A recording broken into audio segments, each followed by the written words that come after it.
Evening to whoever's watching this. Today we are starting with the trial of the old watchdog. An old experienced collie, who had been a faithful country watchdog for many years, was arrested one summer's day and accused for the first-degree murder of a lamb. Actually, the lamb had been slain by a notorious red fox, who had planted the stillborn body of his victim in the collie's kennel. The trial was held in a kangaroo court, presided over by Judge Wallaby. The jury consisted of foxes, and all of the spectators were foxes.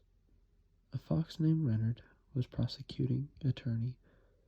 "Morning, Judge," he said. "God bless you, boy, and good luck," replied Judge Wallaby jovially.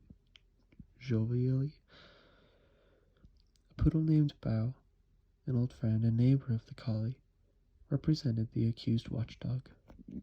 "Good morning, Judge," said the poodle. "No, I don't want you to be too clever," the judge warned him. "Cleverness should be confined to the weaker side. That's only fair." A blind woodchuck was the first creature to take the stand, and she testified that she saw the collie kill the lamb. "The witness is blind," protested the poodle. "No personalities, please," said the judge severely. "Perhaps the witness saw the murder in a dream or a vision. This would give her testimony and authority of revelation." "I wish to call a character witness," said the poodle. "We have no character witnesses," said Reynard smoothly. "But we have some charming character assassins. One of these, a fox named Burrows, was called to the stand. "I didn't actually see this lamb killer kill the lamb," said Burrows, "but I almost did." "That's close enough," said Judge Wallaby. "Objection!" barked the poodle. "Objection overruled," said the judge. "It's getting late." But the jury reached a verdict.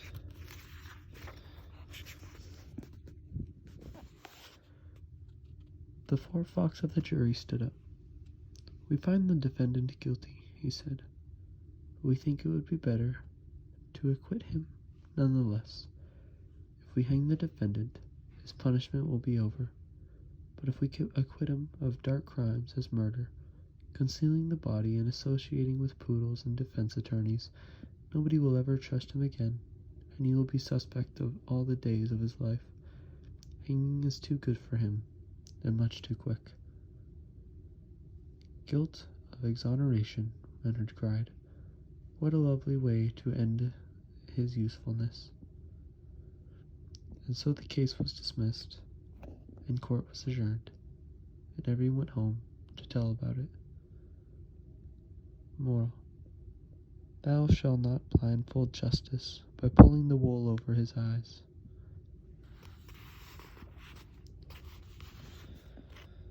The Philosopher and the Oyster.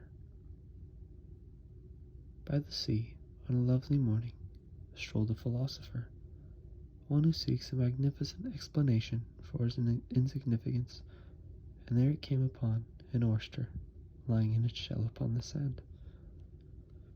"It has no mind to be burdened by doubt," mused the philosopher, "no fingers to work to the bone. It can never say, 'My feet are killing me.' It hears no evil, sees no television, speaks no folly. It has no buttons to come off, no zipper to get caught, no hair or teeth to fall out." The philosopher sighed, a deep sigh of envy. "It produces a highly lustrous concretion of great price or priceless," he said. "When a morbid condition obtains in its anatomy, if you could call such an antic, anomalous amorphous anatomy." Excuse me. The philosopher sighed again and said, "Would that I could wake from delirium with a circlet of diamonds upon my fevered brow. Would, moreover, that my house were my sanctuary, as sound and secure as a safe deposit vault." But then a screaming seagull swooped out of the sky, picked up the oyster in his claws, carried it high in the air, and let it drop upon a great wet rock, shattering the shell and splattering its occupant. There was no lustrous concretion of any price whatever among the debris, but the late oyster had been a very healthy oyster, and, anyway, no oyster ever profited from its pearl. Moral: count your own blessings, and let your neighbor count his. Where there is no television, the people also perish.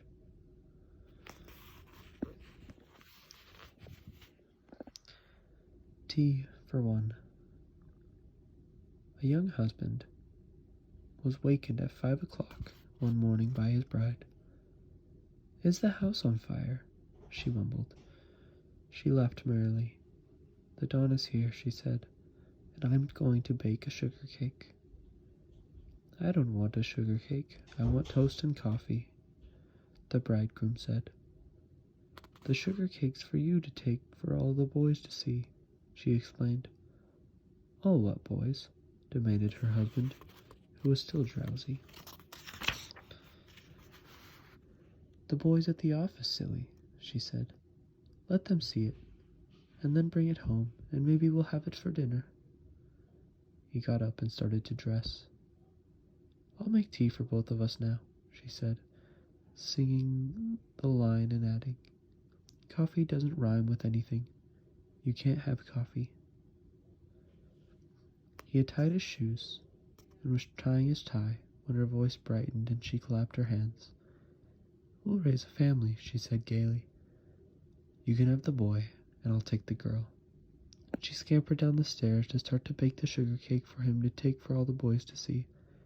When she had gone, the bridegroom glanced at his watch. It was 11 minutes after 5. He brushed his teeth and combed his hair, and then he climbed out of the bedroom window, dropped to the ground below, and slipped away into the dawn to find an all-night restaurant where a man could get a meal a man could eat. Moral: if life went along like a popular song, every man's marriage would surely go wrong. The Mouse and the Money. A city mouse who moved to the country to live in the walls of an old house with a lot of country mice began lording it over them from the start. He trimmed his whiskers, put mousseline in his hair, talked with an accent, and told the country mice that they came from the wrong side of the mouse tracks. "My ancestors were of the French aristocracy," boasted the city mouse. "Our name still appears on bottles of great French wine, Mice du Chateau, which means mice in the chateau, or castle mice." Every day, the newcomer bragged about his forebears, and when he ran out of ancestors, he made some up.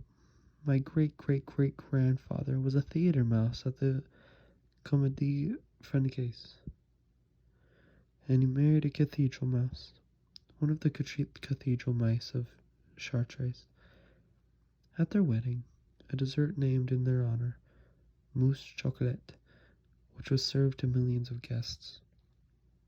Then the city mouse told how his family had come to America in the bridal suite of the great French liner. "My brother is a restaurant mouse at 21, and my sister's at the Metropolitan," he said. He went on to tell on other ancestors of the family who had been in such productions as the Chauves-Souris and Die Fledermans and Les Trois Mousquetaires. "Not a mouse in our house was a common house mouse," he said. One day, wandering through forbidden walls of the country mouse to show his inferiors that he knew his way around, he came upon a treasure of currency, which someone had hidden years before between the plasters and lath. "I wouldn't eat that stuff," warned an old country mouse. "It is the root of evil, and it will give you greenback bellyache." But the city mouse did not listen. "I'm already a mouse of distinction," said the city mouse, "and the money will make me a millionaire. I'll be loaded." So he began to eat the currency, which consisted of bills of large denominations, and he drove off one or two of the young country mice who wanted to help him eat the treasure, saying, "Finders are not their brothers' keepers." The city mouse told his country cousins, "Blessed are the rich. They can pay their way into the kingdom of heaven." And he got off a lot of other witticisms, such as "legal tender in the night," and "money makes the nightmare go." And so he went on living, as he put it, on that fat of the lath. "When I have eaten it all," he said, "I shall return to the city and live like a king. They say you can't take it with you, but I'm going to take it with me."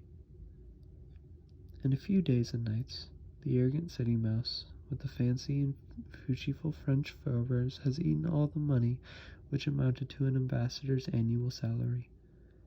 Then he tried to leave the walls of the old country house, but he was so loaded with money, and his head was so swelled, that he got caught between the plaster and the lath, could not get out. His neighbors could not dislodge him, and so he died in the walls. Nobody but the country mice knew that he had been the richest mouse in the world. Moral: this is the posture of fortune's slave, 1 foot in the gravy, 1 foot in the grave. I